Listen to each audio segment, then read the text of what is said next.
सच्चिदानन्दरूपाय विश्वोत्पत्त्यादिहेतवे तापत्रयविनाशाय श्रीकृष्णाय वयं नुमः। श्रीकृष्णाय वयं नुमः। भक्तवांछा कल्पतरु शरणागत वत्सल भक्त वत्सल भगवान श्री कृष्ण और उनके साक्षात स्वरूप साक्षात विग्रह श्रीमद् भागवत महापुराण के चरणों में प्रणाम करते हुए साथ ही साथ दिव्य विभूतियों श्री गणेश जी, श्री हनुमान जी, नारद जी, सनकादि ऋषियों, व्यास जी, सुखदेव जी, माँ सरस्वती सभी के चरणों में प्रणाम करते हुए कथा का प्रारंभ करने जा रहे हैं। आज तक हमने जो सुना उसमें द्वितीय स्कंद का चतुर्थ अध्याय चल रहा है, चौथा अध्याय चल रहा है, जिसमें कि राजा परीक्षित ने सुखदेव मुनि जी से सृष्टि विषयक प्रश्न किया था, सृष्टि के बारे में जानने के लिए। और फिर उसी के अंतर्गत जब उन्होंने भगवान श्री कृष्ण के बारे में जानना चाहा, भगवान श्री कृष्ण के गुणों के बारे में जब राजा परीक्षित ने जानना चाहा, तो सुखदेव मुनि जी ने बार बार भगवान श्री कृष्ण का स्मरण करते हुए, बार बार स्मरण करते हुए उनके गुणों की व्याख्या प्रारंभ की, जो कि कुछ तो हम सुन चुके हैं और 21वें श्लोक से आगे सुनते हैं। राजा परीक्षित को समझाते हुए सुखदेव मुनि जी कहते हैं कि विद्वान पुरुष जिनके चरण कमलों के ध्यान से शुद्ध हुई बुद्धि द्वारा आत्म चिंतन करते हुए आत्म साक्षात्कार करते हैं। क्या अर्थ है कहने का? कहने का अर्थ है कि विद्वान कौन है? विद्वान वो नहीं जो बहुत पढ़ा लिखा हो, बहुत ज्ञानी हो। विद्वान वो है जो यह बात समझ जाता है कि संसार के दृश्य को छोड़कर अदृश्य भगवान के चरणों का ध्यान करना है। हमें अदृश्य लगता है, वास्तव में भगवान के चरण दृश्य हैं, सत्य हैं, क्योंकि हमें उल्टा दिखाई देता है। जगत जो असत्य है वह हमें सत्य दिखाई देता है, सच दिखाई देता है। और भगवान के चरण, भगवान का स्वरूप जो कि सत्य है, वह हमें दिखाई ही नहीं देता। लेकिन यहाँ सुखदेव मुनि कहते हैं कि जो विद्वान पुरुष है, विद्वान इसलिए कि उसने झूठ को झूठ जान लिया है, संसार झूठ है तो उसको झूठ उसने जान लिया है, समझ लिया है। और जो सत्य है भगवान के चरण, उनमें अपनी बुद्धि लगा दी है, उनमें अपना चिंतन लगा दिया है, और उस चिंतन से उनकी बुद्धि शुद्ध हो जाती है। जब बुद्धि शुद्ध हो जाती है तो आत्म साक्षात्कार हो जाता है। आत्म साक्षात्कार भी होता है और भगवान के दर्शन भी होते हैं।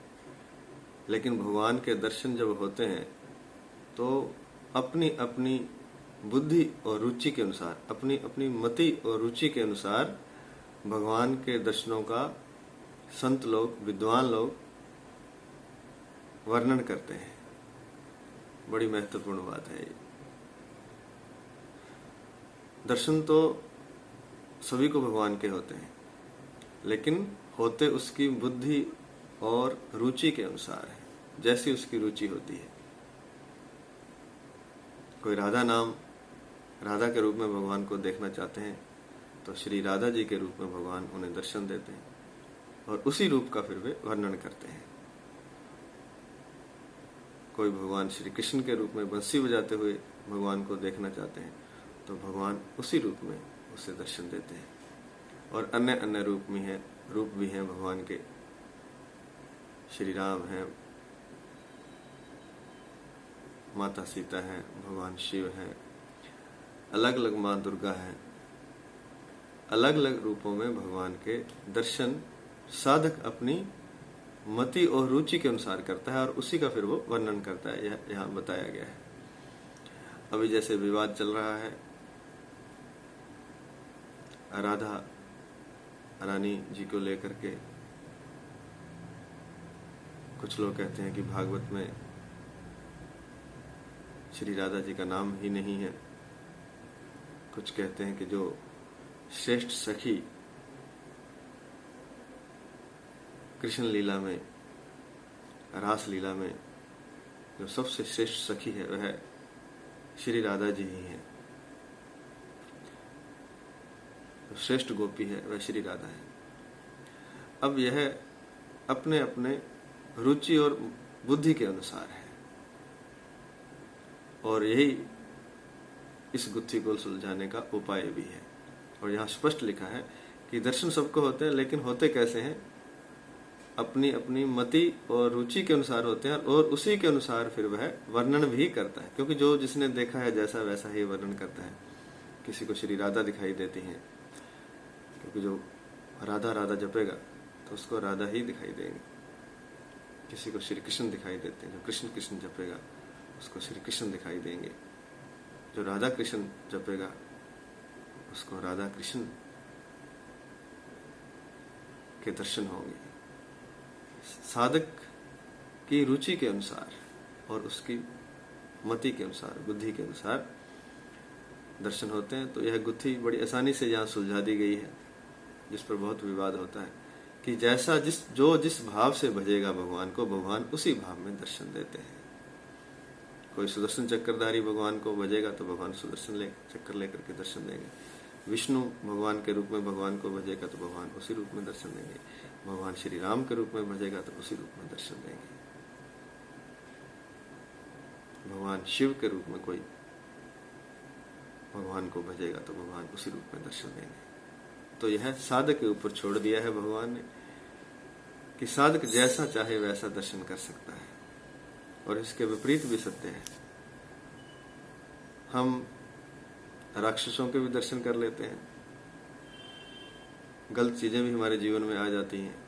उसका भी कारण यही है, क्योंकि हम जिस चीज को भज रहे हैं, जिसका हम चिंतन कर रहे हैं बार बार, वह हमारे जीवन में होना शुरू हो जाता है। तो चिंतन जब भी करें बड़ा सोच विचार कर करें। बड़ी सूक्ष्म बात है, बड़ी बारीक बात है, ये अत्यंत बारीक बात है। चिंतन ही हमारे जीवन का आधार है। चिंतन ही हमें जीवन में आगे जो भी हमारे जीवन में होता है उस चिंतन के आधार पर ही होता है। और यहाँ तक कि मृत्यु के बाद भी जो कुछ होता है वह हमारे चिंतन, हमारी सोच, हमारे विचार पर निर्भर करता है। इसलिए शास्त्रों में बार बार लिखा जाता है, बार बार कि किसी का बुरा नहीं करना, किसी के बारे में गलत विचार नहीं रखने, शुद्ध साफ विचार रखने, सात्विक विचार रखने। बहुत सी चीजें हैं जो कि जगह जगह पर भागवत में हर एक श्लोक में बताई जाती हैं, बार बार आती हैं। तो उसका कारण यही है कि चिंतन अगर सही होगा, मन अगर शुद्ध होगा, निर्मल होगा, और फिर जब हम भगवान का भजन करेंगे, भगवान का चिंतन करेंगे, तो उसी रूप में भगवान दर्शन देंगे। जैसा चिंतन होगा हमारा, अगर चिंतन गलत है, राक्षसों का चिंतन है, काम का, क्रोध का चिंतन है, तो वैसा ही हमारे जीवन में होगा। और अगर चिंतन हम भगवान का करते हैं तो भगवान हमारे जीवन में अवतरित होंगे, उनका दर्शन होगा। कुछ लोग दोनों चिंतन करते रहते हैं, कभी भगवान का कर लेते हैं, कभी संसार का कर लेते हैं। तो वैसा ही होता रहता है। थोड़ा भगवान की तरफ भी भक्तिभाव उनके जीवन में आता है और कुछ संसार, लेकिन यात्रा नहीं होती, क्योंकि थोड़ा आगे गए, थोड़ा पीछे गए, थोड़ा आगे गए, थोड़ा पीछे गए, चले तो बहुत लेकिन पहुंचे कहीं नहीं। तो यहाँ स्पष्ट लिखा है, अपनी अपनी मति और रुचि के अनुसार वे भगवान के रूप का वर्णन करते हैं। यहाँ ऐसा लिखा है। वर्णन से तात्पर्य यही है कि वर्णन वे तभी करेंगे जब उनको उनकी रुचि के अनुसार भगवान के दर्शन होते हैं। और ये कैसे होते हैं? विद्वान पुरुषों को, जो समझदार लोग हैं, जो बुद्धिमान लोग हैं, वे भगवान के चरण कमलों के चिंतन से अपनी बुद्धि को शुद्ध कर लेते हैं, निर्मल कर लेते हैं, जिससे कि उनको आत्म साक्षात्कार और भगवान के दर्शन होते हैं। दोनों ही होते हैं। आत्म साक्षात्कार को आजकल कुछ लोगों ने सबसे श्रेष्ठ बना दिया। आत्म साक्षात्कार एक पड़ाव समझिए उसको, उसके आगे भी बहुत कुछ है।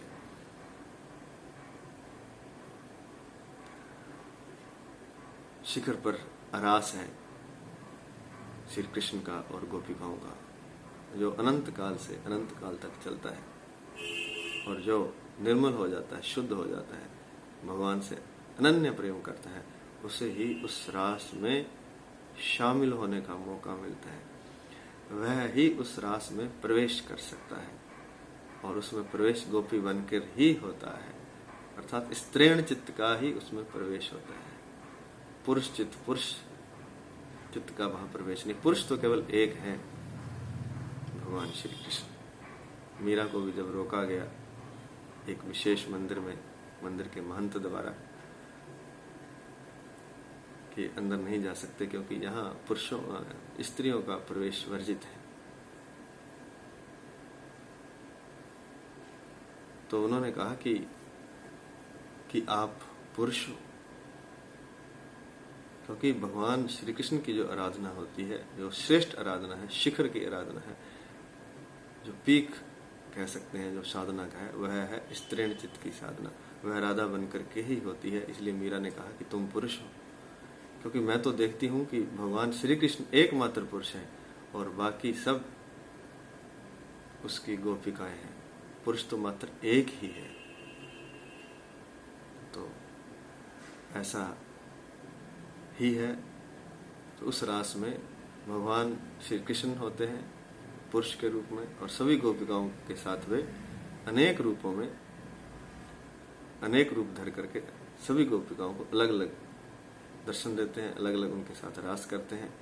यह बहुत श्रेष्ठ बातें हैं, बड़ी सूक्ष्म है, बड़ी बारीक है, और हर व्यक्ति को वैसे ये बताने वाली नहीं होती। जो साधक हैं, जो श्रेष्ठ साधक हैं, उनको ही बताया जाता है, क्योंकि अज्ञानी व्यक्ति अर्थ का अनर्थ कर लेता है। तो यहाँ प्रसंग चल रहा था कि विद्वान पुरुष भगवान के चरण कमलों का ध्यान करके आत्म साक्षात्कार और भगवान का दर्शन करते हैं और अपनी मति और रुचि के अनुसार ही फिर भगवान के उस रूप का वर्णन करते हैं।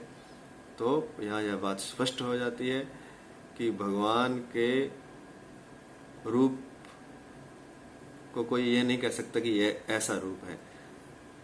भगवान के अनेक रूप हैं। वह राधा, श्री राधा के रूप में भी हो सकते हैं, भगवान श्री कृष्ण के रूप में हो सकते हैं, मां दुर्गा के रूप में हो सकते हैं, जैसी भक्त की रुचि है। भगवान श्री राम के रूप में हो सकते हैं, हनुमान जी के रूप में हो सकते हैं। जैसी भक्त की रुचि है वैसा ही उसे दर्शन होता है। और सुखदेव मुनि जी कहते हैं कि ऐसे जो भगवान हैं, जो भक्त की रुचि के अनुसार दर्शन देते हैं, ऐसे भगवान जो कि प्रेम और मुक्ति को लुटाने वाले हैं, ऐसे भगवान मुझ पर प्रसन्न हो। कौन कह रहा है? सुखदेव मुनि जी। क्या कह रहे हैं? कि भगवान श्री कृष्ण जो है वह प्रेम और मुक्ति को लुटाने वाले हैं।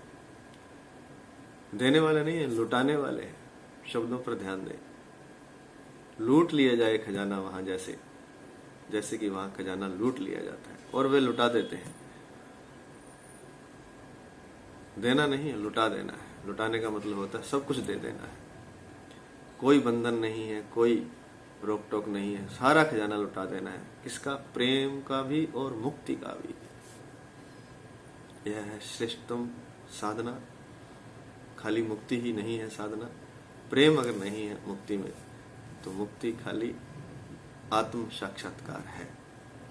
अगर प्रेम मुक्ति में है तो वह रास है, वह महारास है, वह उस दिव्य लोक में प्रवेश है जिसमें सिर्फ पुरुष रूप में भगवान श्री कृष्ण है और बाकी सब राधिकाएं हैं, बाकी सब गोपिकाएं हैं। अन्य गुणों का वर्णन करते हुए भगवान के राजा परीक्षित को सुखदेव मुनि जी कहते हैं कि जिन्होंने सृष्टि की उत्पत्ति के समय ब्रह्मा जी के हृदय में पूर्व कल्प की स्मृति को जागृत करने के लिए ज्ञान की अधिष्ठात्री देवी को उनके अंगों सहित वेदों के रूप में प्रकट किया, वे भगवान मुझ पर प्रसन्न हो, मेरे हृदय में निवास करें। वे ज्ञान के मूल कारण भगवान श्री कृष्ण मुझ पर प्रसन्न हो और मेरे हृदय में प्रकट हो। जब ब्रह्मा जी को भगवान ने पैदा किया, लेकिन उन्हें कुछ याद नहीं था, उन्हें पता नहीं था कि मैं कौन हूँ, कहाँ हूँ, क्या है। कोई मनुष्य नहीं था, कोई कुछ नहीं था, केवल मात्र ब्रह्मा जी थे। तो पिछले कल्पों में अर्थात पहले भी कई बार सृष्टि बनी, कई बार बिगड़ती है, ऐसा तो चलता ही रहता है अनंत काल से। कई युग हैं, कई कल्प हैं, पीछे बता भी चुके हैं उस बारे में।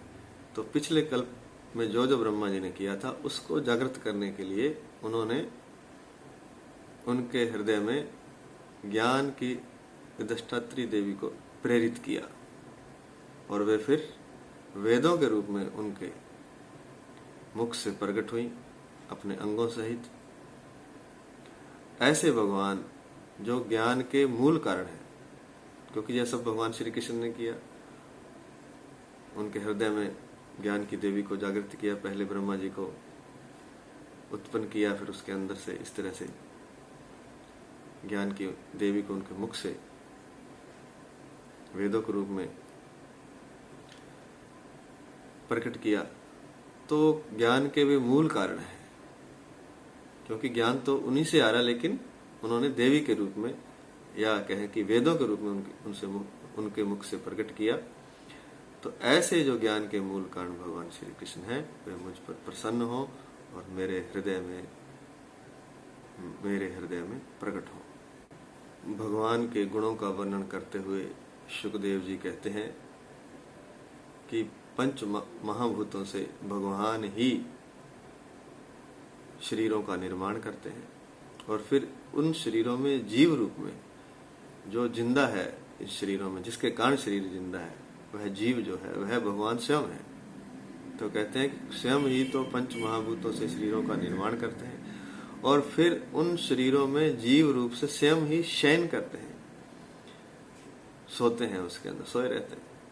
कोई कोई शरीर उसे जागृत कर लेता है, उत्पन्न कर लेता है, नहीं तो सोए रहते हैं। तो और क्या करते हैं, और फिर 5 ज्ञानेंद्रियां, 5 कर्मेंद्रियां, 5 प्राण और 1 मन, इन 16 कलाओं द्वारा 16 विषयों का वे भोग करते हैं, 16 विषयों का पान करते हैं 16 कलाओं द्वारा। कौन कौन सी? 5 ज्ञानेंद्रियां होगी, 5 कर्मेंद्रियां होगी, 5 प्राण हो गए, 1 मन हो गया, 16 हो गए। और पंच महाभूतों से शरीर को बना दिया, पृथ्वी जल अग्नि वायु आकाश, इनको लिया जड़ तत्वों को, और इनसे एक शरीर का निर्माण किया। फिर उसमें चेतना लाने के लिए स्वयं उसमें जीव रूप में शयन कर गए, और फिर 5 कर्मेंद्रियां बनाई, 5 ज्ञानेंद्रियां जो पहले ही बना चुके हैं, उनके माध्यम से 5 प्राण और 1 मन, इनके माध्यम से वे 16 विषयों का भोग करते हैं। कहते हैं कि भगवान 5 कर्मेंद्रियां, 5 ज्ञानेंद्रियां, 5 प्राण और 1 मन, इन 16 कलाओं द्वारा 16 विषयों का भोग करते हैं। ऐसे सर्वभूतमय भगवान मुझ पर प्रसन्न हो और सर्व गुणों से युक्त मेरी वाणी से प्रकट हो। अर्थात सर्वभूत में भगवान, सर्वभूत में अर्थात सब भूतों में रहने वाले, अर्थात सब जीवों में रहने वाले, सब शरीरों में रहने वाले भगवान, सर्वभूत में भगवान मेरी वाणी को अपने गुणों से अलंकृत कर दे, श्रृंगार दे अपनी वाणी से, मेरी वाणी को अपने गुणों से। ऐसा सुखदेव जी प्रार्थना कर रहे हैं, भगवान के गुणों का वर्णन करते हुए, चिंतन करते हुए कहते हैं कि सर्वभूत में भगवान जो कि 16 कलाओं द्वारा 16 विषयों का भोग करते हैं, पंच महाभूतों से शरीर का निर्माण करते हैं, अन्य अन्य जो भी गुण भगवान के बताए हैं, वो कहते हैं कि ऐसे भगवान अपने गुणों से मेरी वाणी को अलंकृत कर दे। हम भी ऐसे ही प्रार्थना करते हैं भगवान से कि भगवान श्री कृष्ण अपने गुणों से हमारी वाणी को अलंकृत कर दे, श्रृंगारित कर दे, इस जीवा को अपने ही गुणों से भर दे, इस जीवा से उनके गुणों के सिवाय कुछ भी उच्चरित ना हो, उनके गुण ही इस जीवा द्वारा गाए जाएं, मेरी वाणी उनके गुणों से ओतप्रोत हो जाए, ऐसी भगवान सर्वभूत में भगवान श्री कृष्ण से प्रार्थना करते हैं। 16 कलाओं से युक्त भगवान से प्रार्थना करते हैं। ज्ञान की अधिष्ठात्री देवी के मूल कारण श्री कृष्ण को हम प्रार्थना करते हैं कि वे हमारी वाणी को अपने गुणों से अलंकृत कर दें। और इसके उपरांत शुकदेव मुनि जी व्यास देव जी को भी बार बार नमस्कार करते हैं। क्यों? क्योंकि व्यास देव जी भी भगवान श्री कृष्ण का ही अवतार है।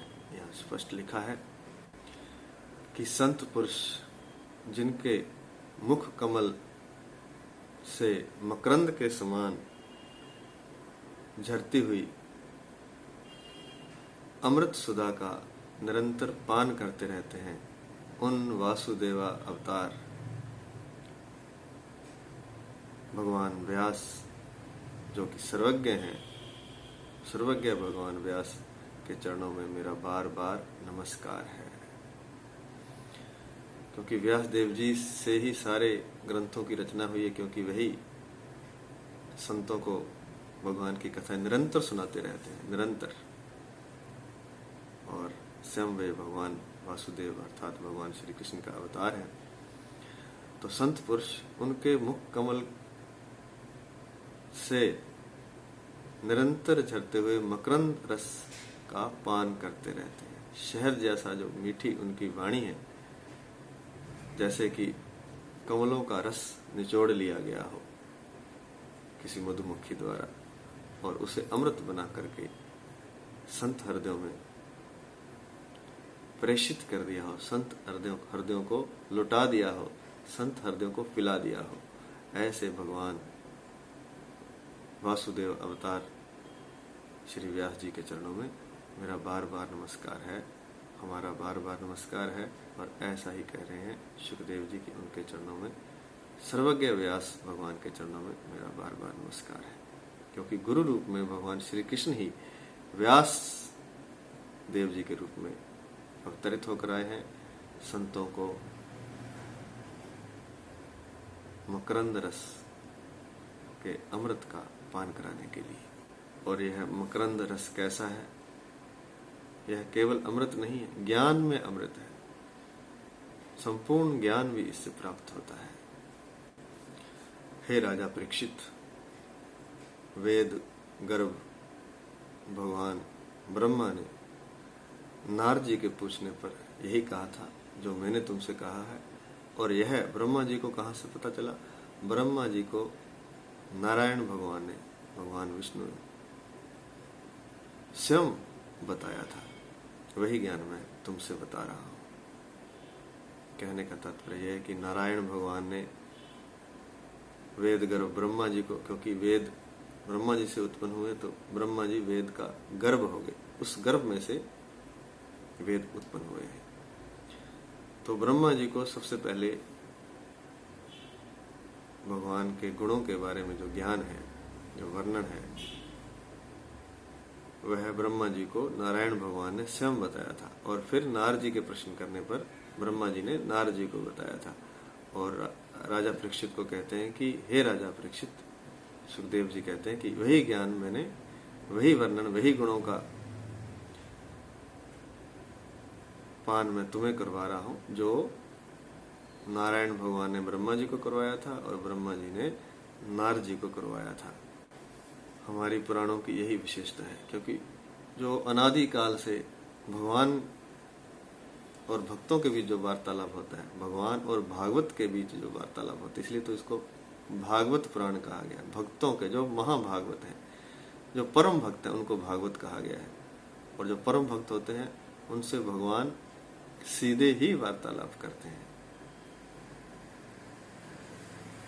तो उनको या किसी माध्यम से वो वार्तालाप करते हैं, तो उसमें भी भगवान स्वयं ही किसी के शरीर का या किसी के मुख का उपयोग करके बोलते हैं।